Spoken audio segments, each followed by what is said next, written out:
Who am I speaking with? My name is Matt Charney, and I'm a senior manager of social media and online marketing for Cornerstone On Demand. And Matt, you were talking about in the panel discussion about millennials and what they ultimately want is ownership. Explain.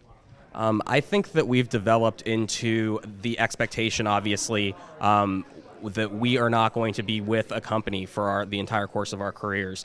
We are the first generation, starting with the layoffs at GE and Southwestern Bell in the early 80s. So we've seen our parents essentially kind of go through the downside of what it's like to work for a corporation. And I think for a lot of us, that's really kind of informed our values. We've watched them, essentially go through a lot to really not have a lot of returns. So for us, we're much more motivated, GenY in general, intrinsically, and that is to be able to not just add to a company's bottom line or add to the revenue stream for a corporation that's going to ultimately feel loyalty to us as workers, but rather to really build our sense of identity and wrap ourselves around a more entrepreneurial sort of project. Now, that can happen inside a company, but I think it's really about taking ownership in work and accountability for outcome and having a little bit more ability to set your own direction and course within the context of the larger work that needs to get done, rather than a very, very narrowly defined, narrowly scoped,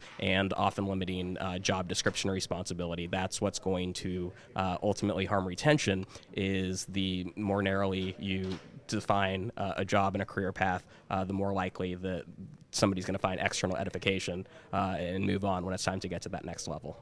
So give me a specific, because you talked about like people don't want to be seen as a cog in a machine, because if they're a cog in a machine, then they're like, well, they'll leave, you'll just hire another cog in the machine. I don't care.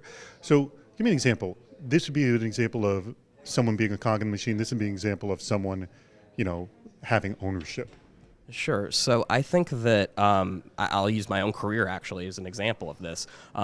So I worked as a line recruiter for a Fortune 500 organization, global brand, and essentially what I was doing was I was hiring people in a very transactional sort of role. I love recruiting, but ultimately it got to the point where everyone, when they went through layoffs, everyone that I had brought on had to leave, and so ultimately everything that I had been talking about, like the possibilities of this company, I really found that was not the case, and ultimately I was hiring bodies to let them go when the workforce planning changed. And so I think now with the advent of social media, I've been lucky enough to be able to work at companies where I can do my job, but I can also have that external presence and voice and do things I want right now, and I can contribute to Cornerstone or whatever brand it may be that I'm working at by doing things that I love, like coming to conferences and having conversations like these. But at the same time, I can go back to my desk and get the work that needs to get done and continue to add to my company's revenues and bottom line.